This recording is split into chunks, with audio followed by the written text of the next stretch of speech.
What is वक्फ? वक्फ का मतलब क्या होता है? भारत में इसकी शुरुआत कब हुई थी?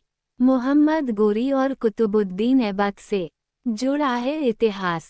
तमाम विरोध के बीच संसदीय कार्य एवं अल्पसंख्यक कल्याण मंत्री किरेन रिजिजू ने वक्फ बोर्ड संशोधन बिल लोकसभा में पेश कर दिया। इससे पहले संसदीय समिति जेपीसी में कुल 44 संशोधन पेश किए गए, जिसमें करीब 14 संशोधन जगदम्बिका पाल की अगुवाई वाली जेपीसी ने स्वीकार कर लिए। संशोधित बिल को कैबिनेट ने पहले ही मंजूरी दे दी थी। आइए जानते हैं कुछ जरूरी सवालों के जवाब जो वक्फ से जुड़े हैं और जिनके जवाब इसके इतिहास तक का सफर करा सकते हैं।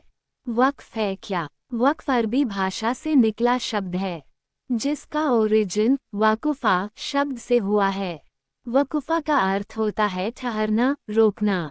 इसी से बना वक्फ, जिसका अर्थ होता है संरक्षित करना। इस्लाम में वक्फ का अर्थ उस संपत्ति से है जो जन कल्याण के लिए हो। यह एक तरीके का दान जैसा ही होता है और इसका दानदाता चल या अचल संपत्ति दान कर सकता है। जन कल्याण के लिए जो भी दान कर दिया जाए उसे संरक्षित करना ही वक्फ है। अब इसमें घर, खेत, जमीन, मैदान ही शामिल नहीं है, बल्कि पंखा, कूलर, साइकिल, टीवी, फ्रिज भी आ सकते हैं।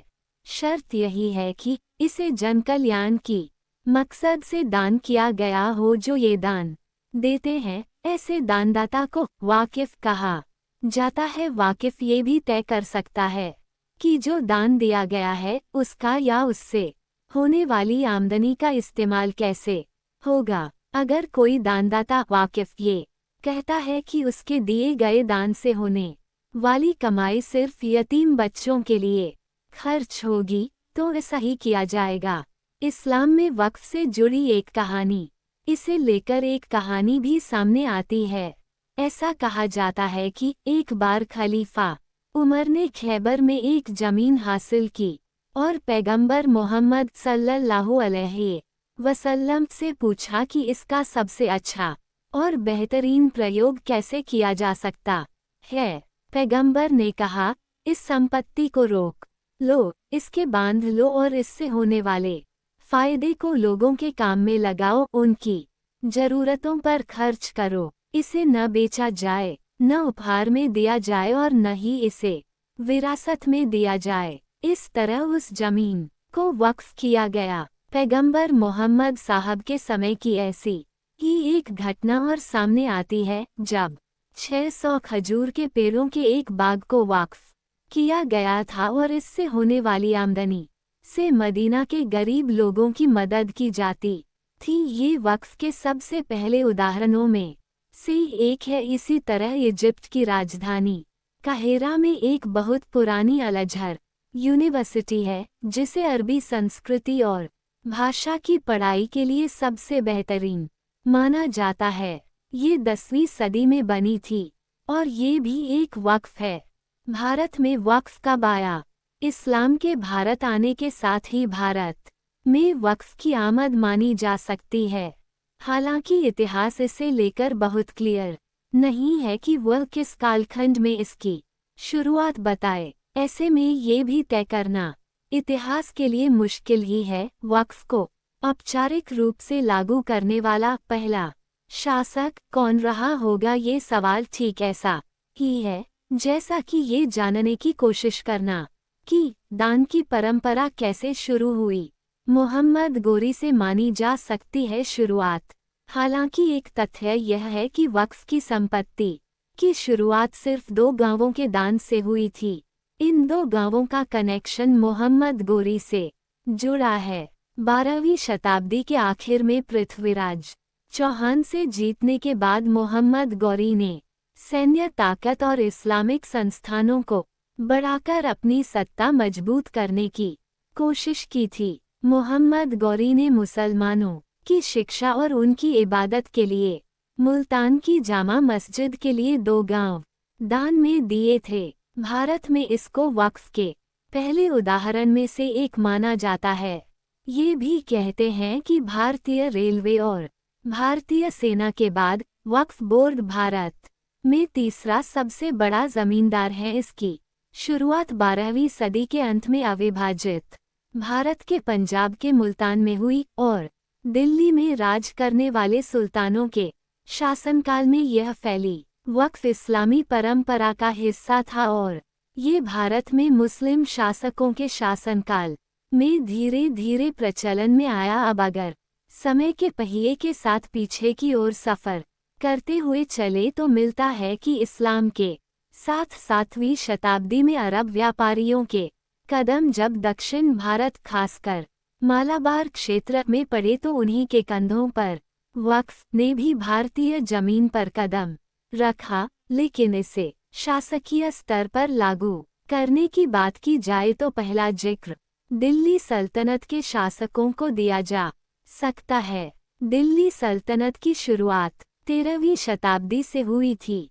दिल्ली सल्तनत और वक्फ भारत में इस्लाम की आमद के साथ भी वक्फ के उदाहरण मिलने लगते हैं। दिल्ली सल्तनत के दौर से वक्फ संपत्तियों का जिक्र दस्तावेजों में मिलने लगता है। उस दौर में क्योंकि ज्यादातर संपत्ति बादशाह के पास ही होती थी, इसीलिए वही वाकिफ यानी दानदाता होते थे और वक्फ कायम करते जाते थे। कई बादशाहों ने मस्जिदें बनवाईं, वो सारी वक्फ हुई और उनके प्रबंधन के लिए लोकल लेवल पर ही इंतजामिया कमेटियां बनती रहीं। भारत में दिल्ली सल्तनत की शुरुआत कुतुबुद्दीन ऐबक 1206-1210 से होती है और ऐबक को ही भारत में इस्लामी शासन की नींव रखने वाला पहला शासक माना जाता है।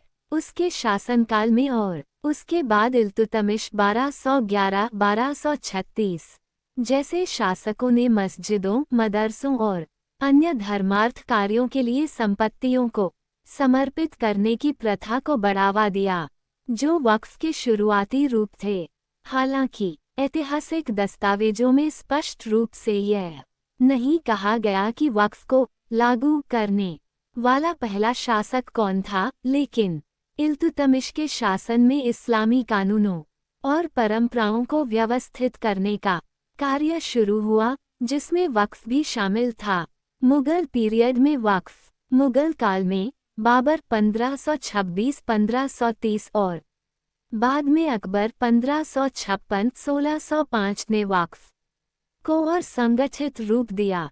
अकबर ने अपने शासनकाल में धर्मार्थ कार्यों और भूमि अनुदानों के लिए वक्फ को प्रोत्साहन दिया, जिससे ये प्रथा व्यापक रूप से प्रचलित हुई। इसलिए अगर हमें एक शासक का नाम लेना हो तो इल्तुतमिश को भारत में वक्फ जैसी इस्लामी परंपराओं को स्थापित करने में शुरुआती योगदानकर्ता माना जा सकता है। हालांकि ये प्रथा धीरे धीरे विकसित हुई थी और बिल्कुल शुरुआत में इसका नाम वक्फ ही रहा हो, ऐसा कह भी नहीं सकते।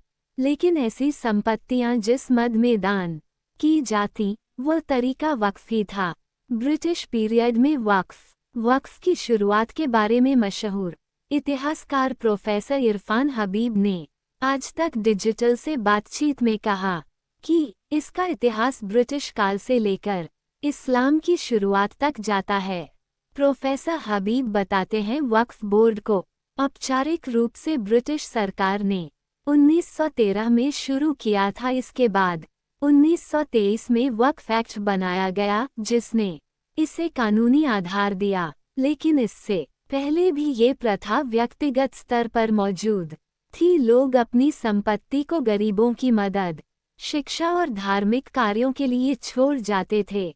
उनके अनुसार उस समय जमींदारों और नवाबों के पास अतिरिक्त संपत्तियां होती थीं, जिन्हें वे समाज के हित के लिए दान कर देते थे।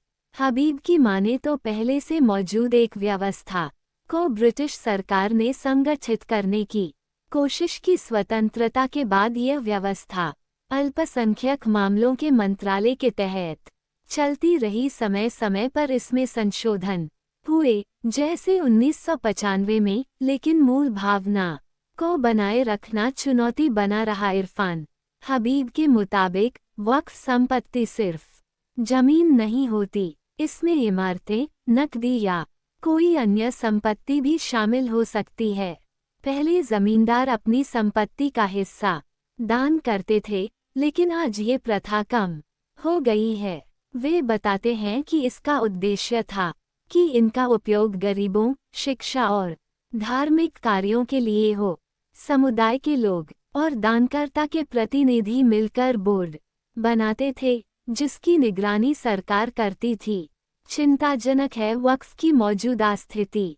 ये सारी बातें कहते हुए इरफान हबीब इसकी मौजूदा स्थिति पर भी चिंता जाहिर करते हैं। वह कहते हैं, जिस संपत्ति का कोई मालिक नहीं होता, उसके सब मालिक बन जाते हैं।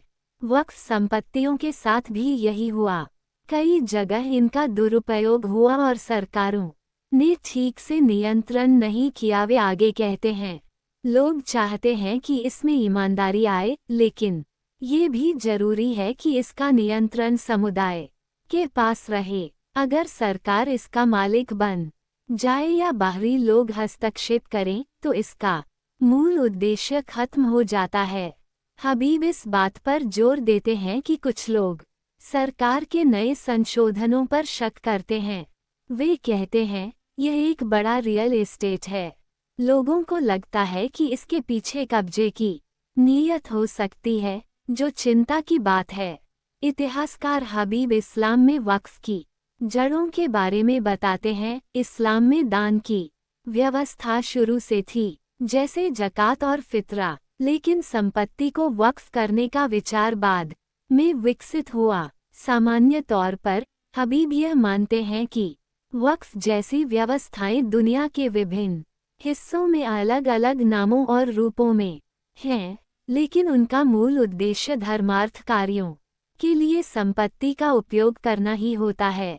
अपनी बातचीत में वह कहते हैं, ये भी जरूरी नहीं है कि अगर दूसरी कंट्रीज में है तो उनका नाम वक्फ ही हो, कुछ और भी नाम हो सकता है। आखिर हर जगह चैरिटेबल काम तो होते ही हैं। हबीब का मानना है कि वक्फ एक ऐसी व्यवस्था है जो समाज के लिए बनाई गई थी। इसे उसी भावना के साथ आगे बढ़ाना हमारी साझा जिम्मेदारी है। वक्फ की क्या अहमियत। इसी तरह मौलाना Khalid Rashid Firangi, Mahali all India Muslim law personal board के सदस्य, लखनऊ, कहते हैं, इस्लामी कानून में जिस तरह नमाज, रोजा और हज की अहमियत है, उसी तरह वक्फ की भी अहमियत है।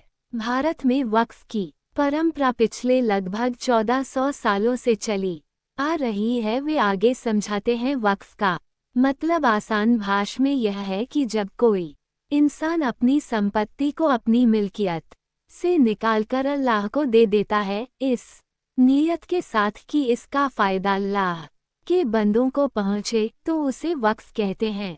उनका कहना है कि वक्फ को लेकर अक्सर गलतफहमियां फैलाई जाती हैं। यह आरोप कि वक्फ बोर्ड ने किसी जमीन पर कब्जा कर लिया पूरी तरह बेबुनियाद है। कोई भी जमीन जो हमारी अपनी न हो, उसे वक्फ नहीं किया जा सकता। मुसलमानों ने शुरू से अपनी जमीनें वक्फ के लिए दान की हैं। मौलाना खालिद बताते हैं कि दुनिया भर में वक्फ की ज़्यादातर जमीनें धार्मिक स्थलों के रूप में हैं। 90% से ज़्यादा वक्फ संपत्तियां मस्जिदों, दरगाहों, कब्रिस्तानों और इमामबाड़ों के रूप में मौजूद हैं। वे इस बात पर जोर देते हैं कि यह परंपरा शुरू से व्यक्तिगत स्तर पर रही है, न कि किसी शासक या सम्राट द्वारा संगठित रूप में शुरू की गई। कुल मिलाकर वक्फ एक धार्मिक मसला है, लेकिन इसका एक सच ये भी है कि इसमें धर्म कम ही रह गया है और नीयत बदल गई है। इस नीयत में सुधार की जरूरत भी है। केंद्र सरकार जो संशोधन बिल ला रही है, उससे ये सुधार कितना प्रभावी होगा, ये देखने वाली बात होगी।